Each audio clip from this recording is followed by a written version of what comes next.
screwed because now if they can't pay their bills, then you can't pay your mortgage, then you lose the house or the property, whatever it is that you have. So it all comes into the sense of, as Gary Vee talks about it, you want to live below your means. I made a whole long video here for just that one purpose: living below our means. Um, a lot of people call it minimalism. A lot of people call it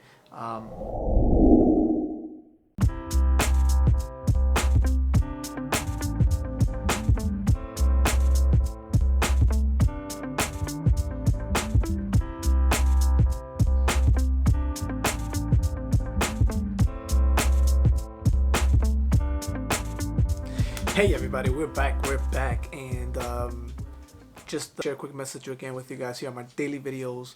And first and foremost, thank you to everyone that actually listens to any type of content that I do, whether it be on different platforms or here. I appreciate it. I'm so thankful and grateful. At the end of the day, without your time and attention, there wouldn't be any of this, right? So thank you first and foremost. But getting to the point, my book, Linchpin, I have it somewhere around here. Sorry to get it for you guys. Here it goes, by Seth Godin.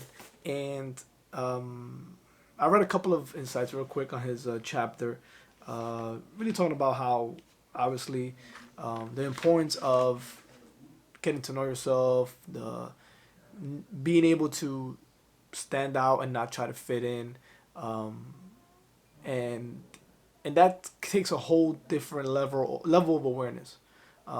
And I think with time you start to understand that it's a lot more easier to stand out than it is to fit in, because excuse me, because you're gonna always try to compete with the next competitor, trying to fit in, trying to maybe even beat the competitor, as opposed to making your own competition or making your own niche. Everybody talks about niches, this and that. I think, to be honest, being yourself is the surest way to go, and I think you'll find out eventually what your, I would say, your passions are in. But you have to just follow what calls your attention, what you like to talk about, what you like to really bring to the table, and then with time you'll see what kind of works and what doesn't, or if you really want to keep talking about that, or if you even feel comfortable talking about whatever it is you're talking about. Some topics might be a little bit out there, and sometimes I was watching Gary Vee today on his podcast, and one of the guys was there was he was afraid to talk about what he likes because he was afraid of losing those around him, those closest to him, as far as friends and family. And a lot of us are like that. I know for me, starting my channel and my content, it does feel like you second guess yourself because you don't want to offend anybody, or you don't want people to see your point of views. If their point of views are different, you might have a different interaction with them. They might not be as close to you anymore. But as Gary Vee says in that video, if those people are not gonna be your friends or family because of what you believe in, then you don't want them around anyway. So that's for that point. But he's talking about here how to, like, basically a linchpin has to be able to stand out, and we're not talking about being drastically over the top, but just standing for what you feel like is right for you.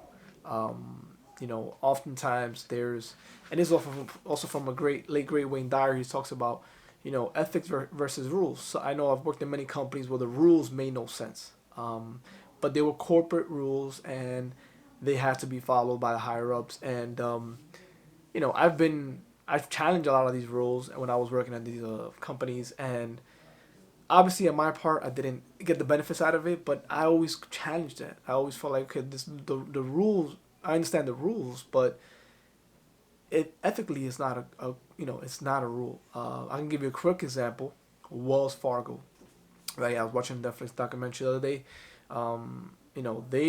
They had rules in the company that they had to get open relationship accounts with customers, and they will open multiple accounts for customers, even though they weren't needing them, but they felt that that was their best way to deepen the relationship with the customers. Although the customers didn't really technically need it, but financially it made the Wells Fargo stock go up and made their pockets obviously a lot more bigger.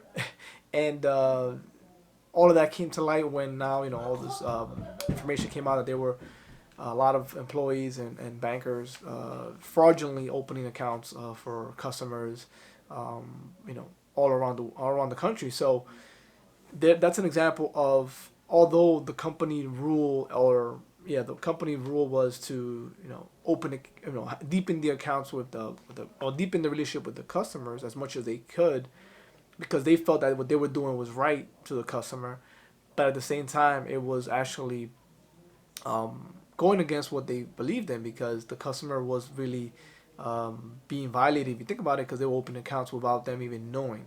Not that they were obviously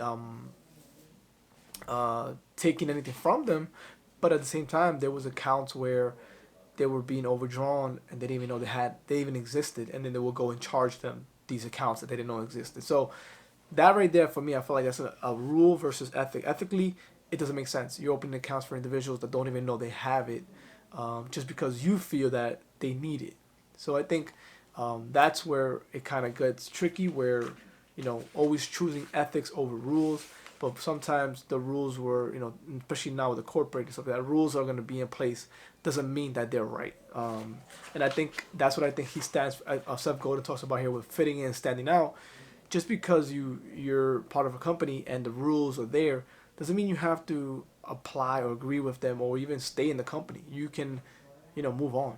And I think a lot of people, they kind of dim their light to, you know, for obviously the livelihood, which I'm not judging here. You know, you want to make a living, you have to pay your bills, so you're not trying to leave anything. But if it's morally challenging to you, and I've been in situations like that in certain jobs where it's kind of ethically hurting your beliefs, and you go home and you're like, wow, that's just not right, and then you go to work and you do the same thing, you're as responsible as you know, for those behaviors as those that are doing it, and you're witnessing it, right? So although you're not partaking in the action, you're still witnessing it, right?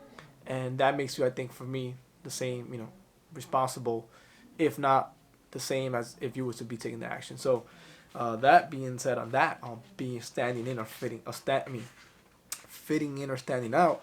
Also for young individuals that are watching right now, you know, you're gonna have certain groups of kids. You probably want to hang out with your friends, and you know, as I was a kid as well, I was a teenager.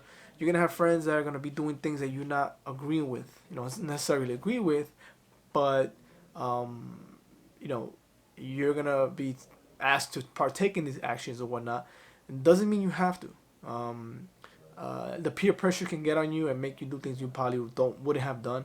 I know if I look at my I would say young adulthood, teenage years to like the mid 18, 19 years old. There's a lot of things that I did that I felt that I look back and I was like, wow, that wasn't right. You know, I shouldn't have done that. But when I stood for myself, I lost a couple of those friends. Right, a lot of the friends, they felt that I wasn't their friend if I wasn't doing what they were doing, even though it was wrong. So at the end of the day, I think I didn't lose anything, but when I was that age, I felt like I lost my friends. I felt very sad, depressed. You know, you lost a part of you. This is who you grew up with. This is who you thought you would be hanging out with every single day. And once you decline to their actions and you don't want to be part of that, then you're not part of the group. So any young individual watching this right now, you know, understand that if you don't feel right doing it, it's better to lose a friend than to go and partake in some type of activity, especially if it's illegal, because it could it could have its consequences. One, and also it's gonna be in your conscience. It's gonna be there. Like I said, I have thoughts of things that, you know, it's still in my conscience, and I'm in my 30s already, so it's with you. Certain things you've done. Obviously, we're not our past, but it does stay in your conscience. So yeah, so that's something about that. And one thing I wanted to change, you know, before that video ends, he's talking about also how with this happening right now with the whole virus thing, and everybody's being kind of, our lives are being flipped upside down. I've said it before. Especially for me, parents have to teach their kids from home. I'm here with my kids, and I feel like a teacher because especially if you have young kids, I'm talking about kindergarten, first grade, second graders, third graders. You have to be with them in the computer because one, they get sidetracked. Two, they're not really that tech savvy yet, so you have to kind of direct them. But for the most part, I think the system is pretty good, but you still have to be there with them. So our lives are getting basically twisted. A lot of people work from home, but a lot of people also have anxiety, depression, and we're kind of in a way, I would say, we've been kind of deprived of what we thought our future was. Right? We had a hope for something else. Maybe like I said, you had dreams of something, or you were saving for something, or you were gonna get that promotion, or you were gonna have that buy some type of big purchase, invest, whatever it is, your investments, right, were going great, everything plummeted. Now you like, oh man, like, I guessed wrong. Well, he talks about also here in the book of we have nostalgia, if I'm saying it correctly, nostalgia for our outcomes or for the future, and we hold on to the future vision sometimes too much. He says it's great to have visions, but also be flexible, be open minded. And I think that's something that I've learned. I've had a lot of goals, and that's why I kind of iffy about goals, because I think goals kind of set you fixed on like what you have to. There's only one way, but I feel like goals should be flexible. There's not one way to do anything, but a lot of, I think nowadays with social media and stuff like that, we kind of get, with the motivational, inspirational speakers, that you have to have goals. I think definitely you want to have a structure and you want to have like a plan, but I don't know about the set goals, because at any given day it can switch, right? It can look at now, everybody had, set jobs, set economy. Now the economy has been switched since this virus. A lot of businesses have gone out of business, and they were flourishing. They just, it wasn't nothing with the economy. The economy was doing great. This virus came and kind of took out the business, right? I'm pretty sure not a lot of us, I don't think anybody could have seen that happening in the near future, right? Nobody saw that happening in this year, I would say. Nobody even forecasted that, because it's something that's such a unnatural state that just happened, but it did. So I think those are gonna thrive now in this industry, not industry, but these times, in the next couple of months, are those individuals that are able to adapt. A new app comes up, go and join it. A new a new form of connection, a new form of networks. I'm always thinking about ways to enjoy, have fun, and have a variety of different platforms. So maybe now it's time for us to expand. Maybe now it's time for us to have different avenues, right? Not just one thing, because as we see now, any of these platforms, YouTube, Instagram, I'm on TikTok now, all these different platforms, at any given time they can go away. So maybe I would say the more diverse we are, the less chances we are of losing a lot. If you lose one avenue, you still have 3 or 4 avenues left. You're not going to be as hurting as if you just had one and that one goes away. Same thing with investments, right? Same thing with, I would say, business. You have just one big customer and you lose that big customer, your business is kind of in the red, right?